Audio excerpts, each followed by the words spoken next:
morning, all.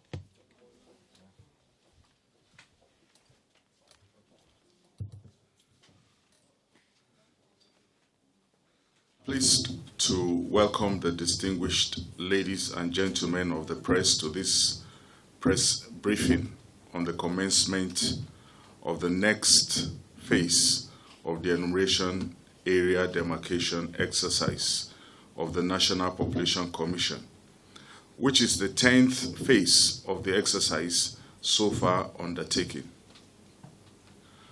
As you may be aware, a total of 228 local government areas were successfully demarcated across the 36 states and the FCT in the previous 9 phases of the exercise. This 10th phase of the exercise is commencing today, 5th October, and we end by the 29th of October. That is inclusive of the training and the field work activity. Enumeration area demarcation is the process of delineating the entire land area of the country into small, mutually exclusive geographical and demographic units called enumeration areas. The units comprise specified number of persons and households which a team of enumerators can cover during a census. Planning for the census is anchored on the enumeration area demarcation, which is the basis for estimating both the human and material resources required for the census. In essence, the success of a credible and accurate census depends very much on the quality and the reliability of the EAD. It is, however, needful at this point to state unambiguously that the EAD exercise is not the enumeration of persons living in the country, and its outcome is in no way the determinant of the population of any locality, local government area, or state. The EAD is a preparatory activity for actual census enumeration. Hence, although the EAD is the foundation on which the entire census architecture is built, it should not be equated with the census, which is the building itself. In addition to being the foundation for the census, the national sample frame for the country is created from the EAD. The national frame that is presently in the public domain was created in the 2004-2005 EAD, which was undertaken towards the 2006 Population and Housing Census. In view of the environmental and the developmental changes that have occurred since then, that frame, which is in the public domain presently, to all intent and purpose, has become outdated. And since it is the constitutional mandate of the National Population Commission to create the national frame, the sample frame derived from the EAD is the frame that is used by all data collecting agencies and organizations, including research institutions. For example, agencies such as the National Bureau of Statistics rely on the frame to conduct surveys that monitor key economic indices such as inflation rates, unemployment rates, and so on. Furthermore, the frame is also used by international agencies, including the IMF and the World Bank, to monitor the economic and financial performance of Nigeria. Also, in addition to being the source of the national frame, there are several other deliverables from the ongoing EAD. Some of the other outputs of the EAD include up-to-date list of households, buildings, infrastructural facilities, and their georeference distribution across wards, localities, local government areas, and states. The information from these outputs are imperatives for development planning and the equitable, impactful, and efficient distribution of infrastructural facilities, and also the provision of socio-economic services. It must also be mentioned that the Independent National Electoral Commission, INEC, has entered into a special arrangement with the National Population Commission, under which the NPC is assisting INEC to create digitized maps of INEC registration areas, which are also called wards. And this is for the first time that this is happening as part of the EAD.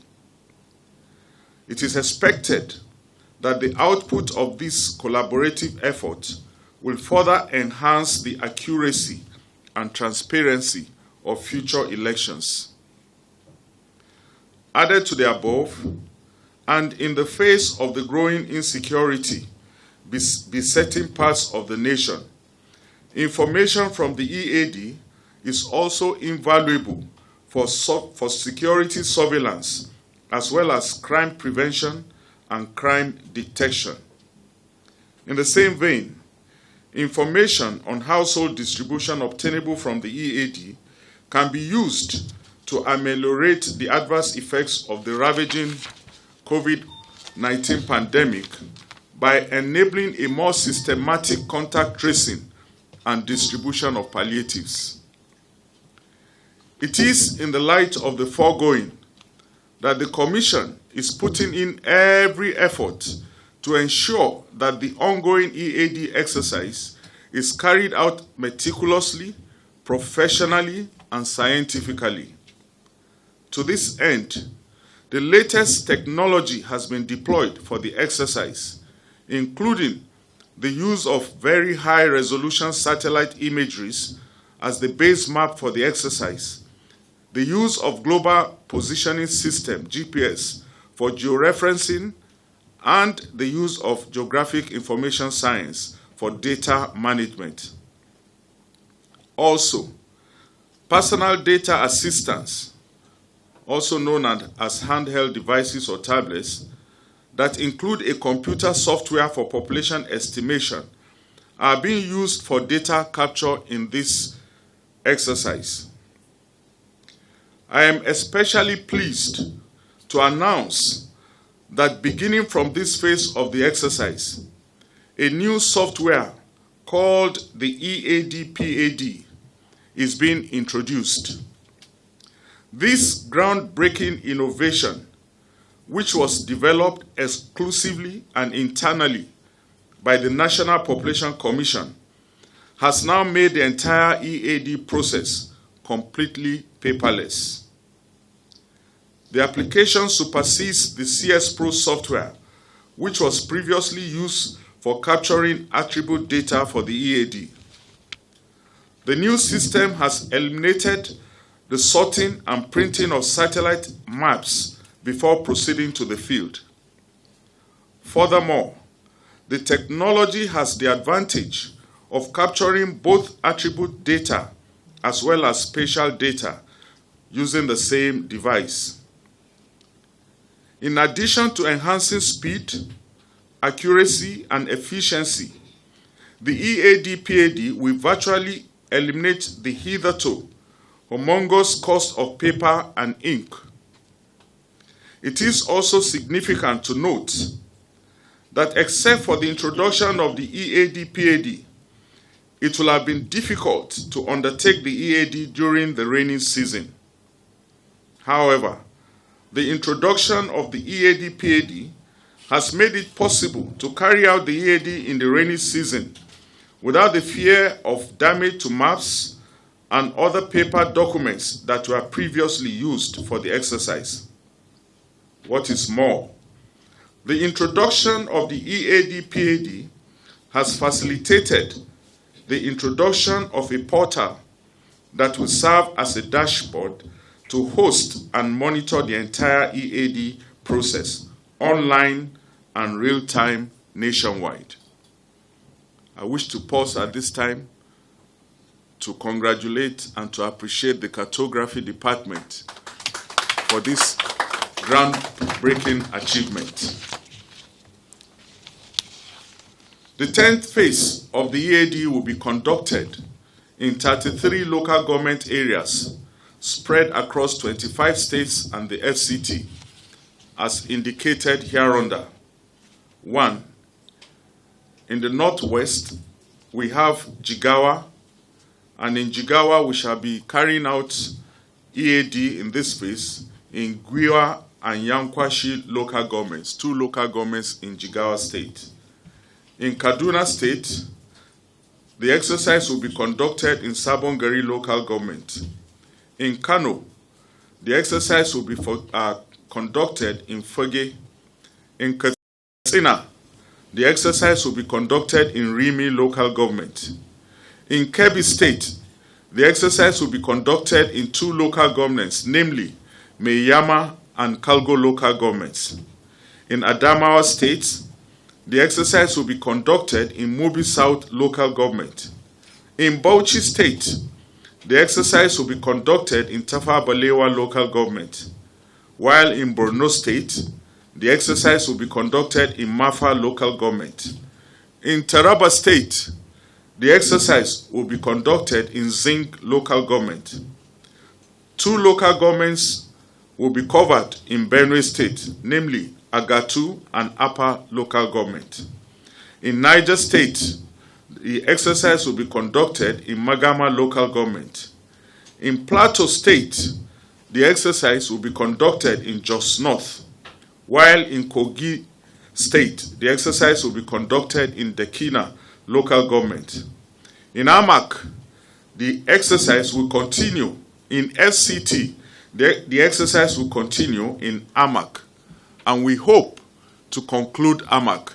At this point also, I want to appreciate the FCT administration, which is collaborating with us to ensure that we complete the exercise in Amak and by extension in the FCT as a whole in this phase 10. In Lagos State, the exercise will be conducted in Apapa local government. In Ogun State, 2 local governments will be covered, Rema North and Ikenne local governments.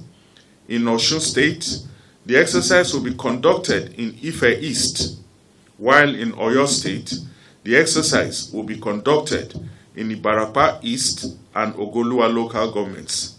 In Abia State, the exercise will be conducted in Osisioma Ngwa local government, while in Anambra State, the exercise will be conducted in Inji Koka local government.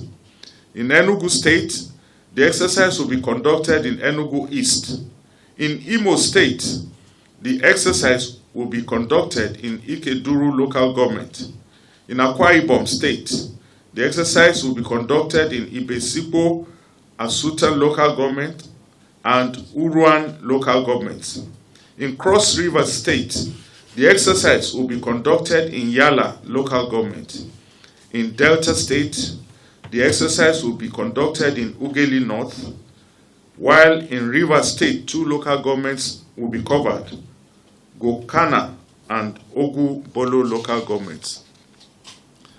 I'm sure the list will be circulated to us, and when you go through, you will see that the distribution is equally distributed among all the zones.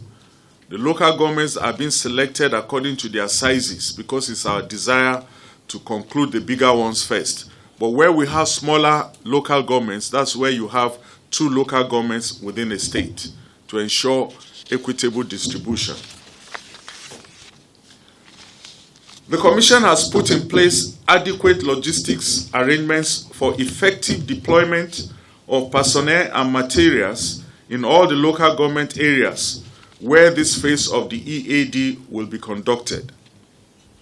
Necessary measures have also been put in place to ensure that field functionaries are properly kitted and trained to observe all protocols as prescribed by the PTF on COVID-19 throughout the period of the exercise.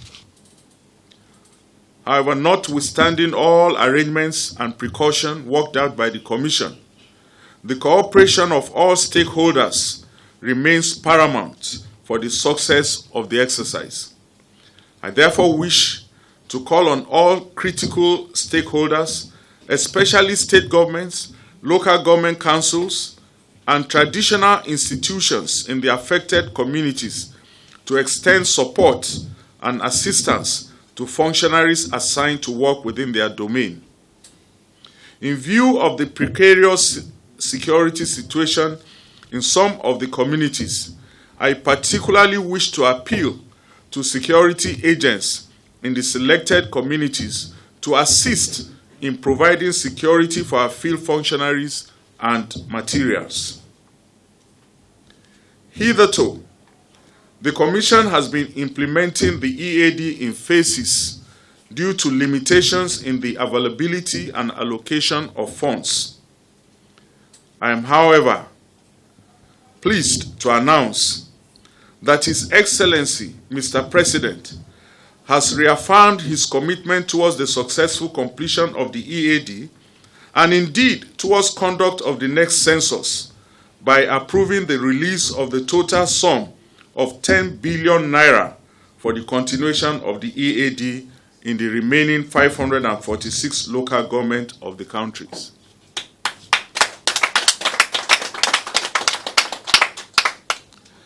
The President has graciously followed this up by a further approval of an additional 4.5 billion to be included in the 2021 budget for the completion of the exercise as part of preparations for the next census. No doubt, this milestone development underscores the President's understanding of the role of data, especially demographic data, as the bedrock for informed development planning and allocation of resources, facilities, and services.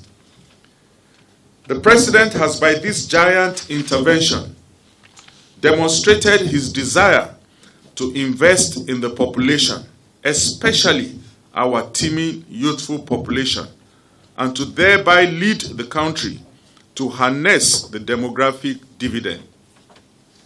We in the National Population Commission perceive this highly commendable action of His Excellency, Mr. President, as further indication of his dogged resolve to take this country into a post-COVID-19 era that will emerge from systematic planning and optimal utilization of available resources, especially the human capital with which this country is abundantly blessed.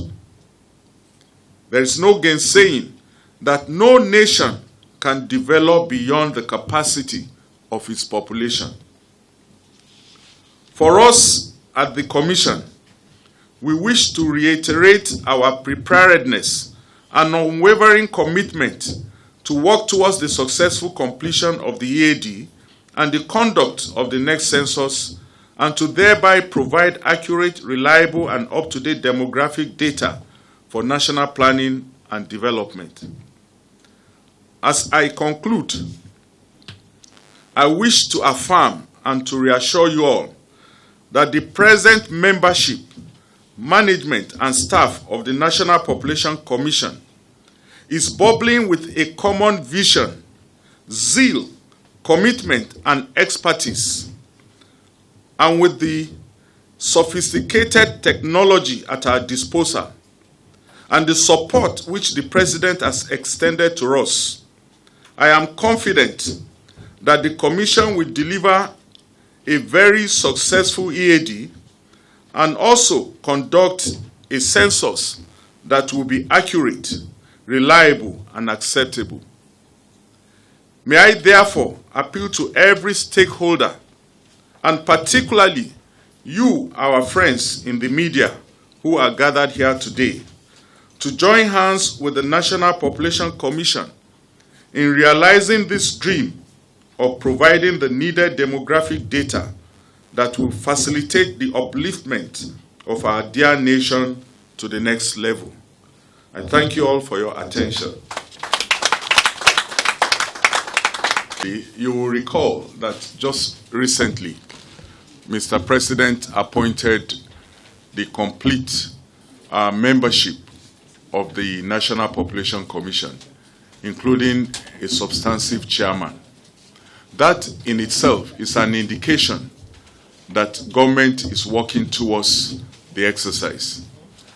And you also agree that at the time like this, with the competing demand for scarce resources, for the government to commit a whopping sum of 10 billion to the EAD is an indication that we are truly closer than when we began. But like they say in the Bible, the exact time and date is what we have not yet indicated. But surely, with the speed with which we intend to complete the EAD, which is the major preparatory activity, for us in National Population Commission, we are ready at any moment and prepared to conduct the census. We just need a nod to do so. Thank you. The next question is the possibility of seeing some of this equipment that we're talking about. I have with me the Director of Cartography. I think by the time we move to the next phase of the EAD, we will look at the possibility of making provision for you gentlemen of the press to actually visit the field where the activity is taking place. It is only when you are in the field that you can appreciate the issues that I have mentioned today. To just bring tablets here for you to see and bring computers for you to see or do a demo will not capture the kind of work that our field workers are doing. And I assure you that the technology that we are put in place now can compete with any exercise anywhere in Africa that I know. So hopefully, Director, by the time we go, we begin to access the funds that are available and we move into real big field work. Let's see the possibility of making provision for gentlemen of the press or the media to actually visit some of our places. Till Friday, LEA Primary School near Ibro Hotel, I think.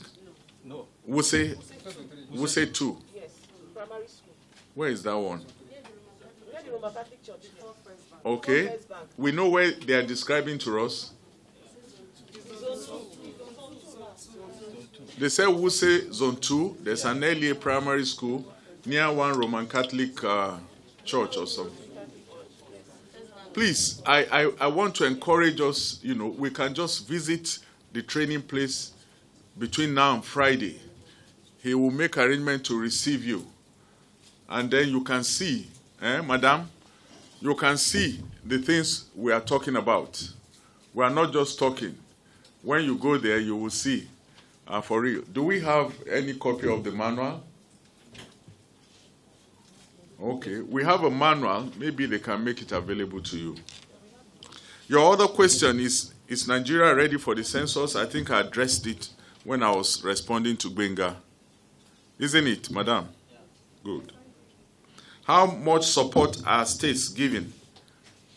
Yes, we are working. There's no way we're going to do this field exercise without collaboration from the states. The states are supporting us by providing, in some cases, logistic support. In most cases, we need them to give us guides that will lead us around the community.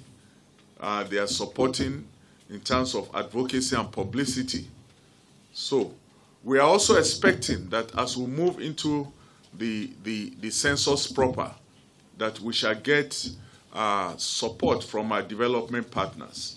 As you may recall, in the 2006 census, almost 49% of the census was conducted by donor support. We have indications that even this exercise as well will receive as much support, especially now that government has made a definite commitment towards the exercise. Joshua from Radio Nigeria, you are worried that we started the EAD in phases, and it's been going on for some time. And between that time and now, some development, environmental changes will have taken place. Houses will have been built. Roads will have been built. The beauty of the technology that we are using is such that it is easy to update these developments. We are using satellite imageries. And for some of us who are used to Google Earth, almost on a daily basis, the maps are being updated. Without us redoing the exercise, it's so easy to update the maps that were produced at the time. So, and that's the wonderful advantage of this technology, that even if the census is not conducted immediately, the EAD frame that we are working upon now can still be used at any time. And in fact, in the future, we will not have to redo the entire EAD exercise in the manner that we're doing it now, in view of the technology that is at our disposal. Will the EAD be completed this year? We hope so, but we cannot be too sure. We are moving back to the field. We had a schedule to have completed it this year if we had moved back by July, but we couldn't for various reasons: availability of funds, COVID-19, and so on. So since we didn't move in July, we're moving now in October. It's not likely that we can complete the EAD this year, but we're certain to complete the EAD by the first quarter of next year. I guess I've addressed most of the issues. Acting Chairman, thank you very much. Please, another round of applause. I'd like to come in.